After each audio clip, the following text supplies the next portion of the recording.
que tinha medo de jogar. São Paulo tinha medo de jogar. Os caras queriam se livrar da bola. O que ele fez? Primeira coisa, ele tirou o Nenê da beirada. Pôs o Nenê para flutuar no meio. O Diego Souza era um jogador que não vinha jogando bem, estava um pouco acima do peso. Ele chamou o Diego Souza e falou: Diego, você vai jogar comigo, mas só que você tem que baixar o peso e treinar melhor. Você treinando melhor, você volta para o time. Ele escolheu 2 jogadores de beirada que tanto atacam como fazem a recomposição defensiva, fecham o espaço. O Rojas, que chegou muito bem, hoje foi fundamental na vitória do São Paulo, e o Everton. Elevou o patamar ofensivo, a velocidade do time. E o time ficou mais. O time consegue controlar o jogo com tudo isso, com essas modificações. O São Paulo é um time seguro hoje. Ele sabe que dificilmente vai tomar gol, consegue controlar o adversário, né? Fez isso de novo com o Cruzeiro, e tem um contra-ataque mortal. Sempre usando as inversões. Hoje foi com o Reinaldo pela direita que inverteu. O Rojas também é um jogador que tem uma visão de jogo muito importante, porque no detalhe que você vê o jogador diferente ou não, tinha 2 jogadores impedidos. Um jogador normal ia fazer o passe e o segundo gol não ia sair. O que ele fez? Ele segurou a bola, levantou a cabeça, procurou quem vinha de trás, fez o passe e o São Paulo fez 2-0. Tudo bem. Tudo isso, tem gente que acredita sorte. Mas o Barcos perdeu um pênalti, tudo bem. Eu não acredito em sorte nem azar. Eu acredito em capacidade. Então, o São Paulo, é um time seguro, é um time que tanto em casa como fora de casa, ele consegue controlar o jogo, controlar o adversário e se controlar emocionalmente. É um time que não se perde mais pela cabeça. Está ganhando, ele continua jogando da mesma forma. Se está perdendo, ele também não se desespera, não dá o contra-ataque para o adversário. É um time que está me surpreendendo pela rapidez com a qual o treinador tirou o time daquela zona de desespero para um time absolutamente consciente e um time que sabe o que faz em campo. E que vem mais uma mudança aí, né, PVC? Militão tem mais uma semana para trabalhar com a equipe de São Paulo, um jogador que se destacou bem. E Bruno Pérez, que deve entrar naquele lado, é isso? Hoje entrou o Araruna.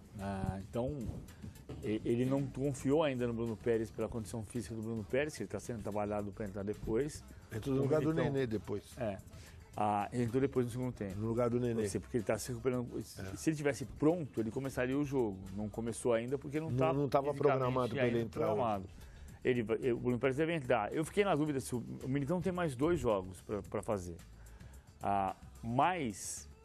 Ou seja, tem Colón e tem Vasco. O final de semana. Tem mais essa semana. Até o Vasco.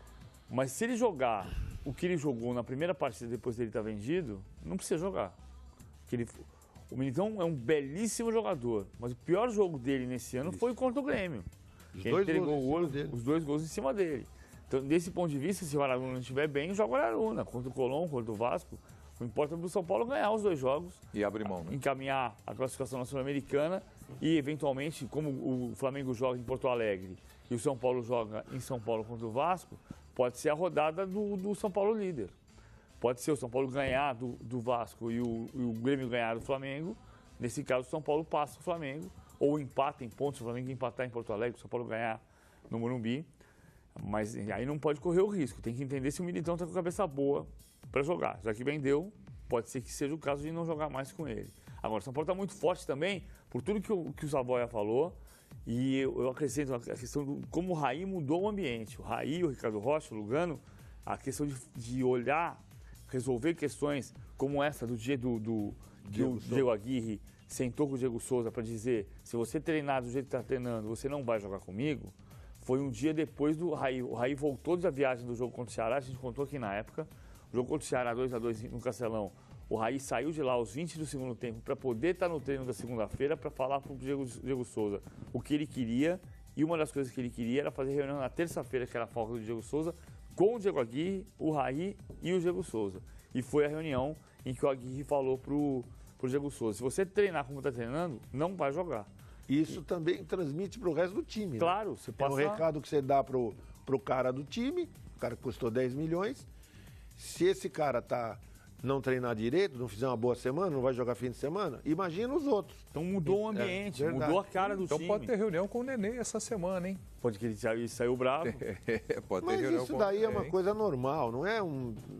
Sabe, o cara não gostou de ser substituído. Eu não vejo grandes problemas por causa disso, Ele não. cumprimentou o colega, depois que ele pegou o copo d'água e jogou fora. Mas a reação dele depois, na hora que o Barcos perde o pênalti, já dá demonstrações de que Tá tudo bem. estava tudo ok. Eu gosto da atitude. Eu não sou rebelde, não, gente, por favor.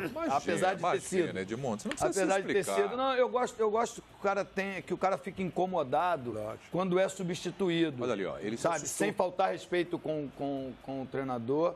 Até porque quem ia entrar era o Bruno Pérez. Então, assim, ele ficou assustado. Como é que um lateral vai entrar no lugar do meia atacante? Por isso ele ficou surpreso. Só que aí o Bruno passou para a lateral e o Araruna foi para o meio, para reforçar a marcação. Chamou a atenção também, não sei se a gente tem, a coletiva do Aguirre depois, dizendo claramente o que o time dele faz em campo. O que o time dele faz? Se defende e joga em contra-ataque.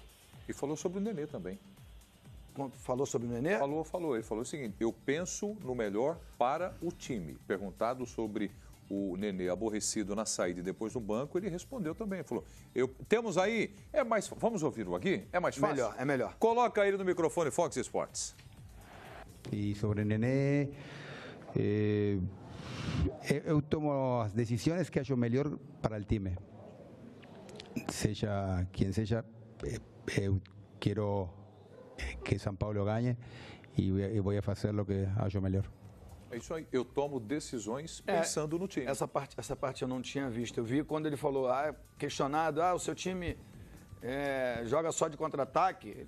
Eu priorizo me defender e isso ali na frente vai ter que ser mudado. Apesar do São Paulo ter muito talento, os 4 homens de frente são talentosíssimos, né? E o fato do Diego Souza não ficar lá estático lá dentro e rodar ali com o Nenê no meio campo faz o time ser veloz pelos lados e muito técnico por dentro com o Nenê e Diego Souza. E a presença dentro da área, né? A bola vai chegar à linha de fundo, entrar na área é fundamental, como fez o Diego Souza hoje.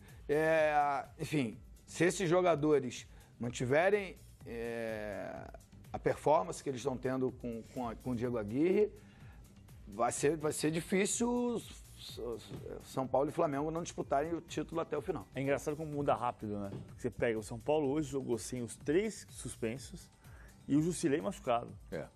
E ainda assim você olha e diz, São Paulo tem um elenco suficiente, tem um time competitivo, tem um time Em quanto que tá tempo brigando, isso mudou? ganha fora de casa em 2 meses. Pai, o jogo contra o Ceará, que é o jogo... Mas quando as coisas vão bem,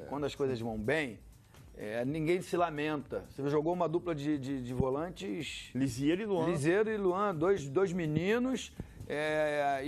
Ninguém... Você não viu ninguém do São Paulo se lamentar. Claro que o Raí reclamou dos cartões, né, que tiraram os jogadores mais experientes, mas é porque o clima é bom, o ambiente é bom. E outra coisa, quando você está na fase ruim, que erra passe de 2 metros, o cara não quer receber a bola.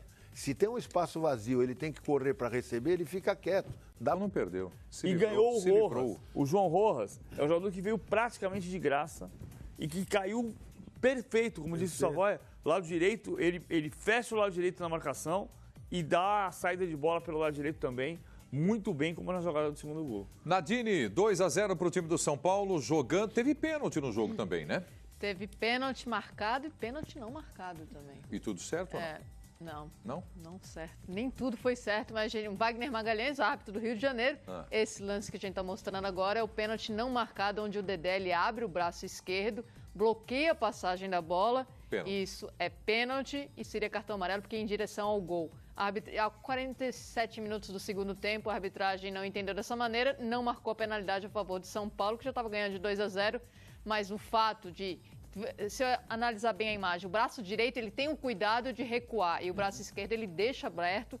Isso ele amplia o espaço, bloqueia a passagem da bola. Seria infração, penalidade, foi dentro da área e não foi marcado por Wagner Magalhães, que é o árbitro da FIFA do Rio de Janeiro.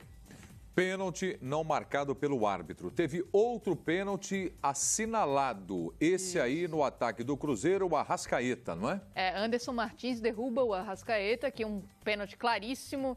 O Anderson Martins ainda teve aquela cara de pau, vamos dizer assim, de reclamar com a arbitragem, reclamou muito, mas o pênalti foi claríssimo. Ele não chega na bola, derruba ali o Arrascaeta, foi bem marcado pela arbitragem. Pênalti. Então tá aí, um árbitro...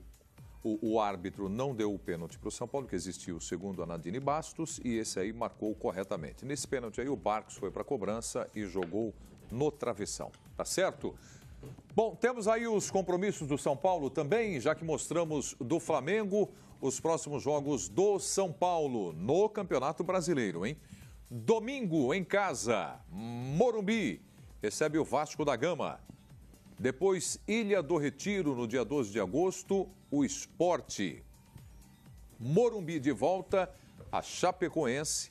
E depois mais uma viagem ali a confirmar contra o Paraná. Primeiro turno termina contra a Chapecoense. No terceiro compromisso ali, o né? primeiro E turno. acaba o primeiro Rodada turno do campeonato. 19. Rodada 19, dia 19 de agosto. Qual é o jogo mais difícil do São Paulo aí, nesses compromissos? O Sport fora de casa. Por ser fora de casa. Claro que o Vasco tradicionalmente é mais importante, mas o Vasco está no meio da tabela. Acho mais difícil jogar contra o Sport na ilha. Com certeza. O Sport vem de 4 derrotas. A parada para a Copa do Mundo foi muito ruim para o Sport, né? Vem de 4 derrotas. Hoje perdeu no Maracanã para o Flamengo. É o jogo mais difícil, com certeza. Mas o Grêmio, o São Paulo jogou com o Flamengo fora, venceu. Jogou com o Grêmio fora, estava vencendo.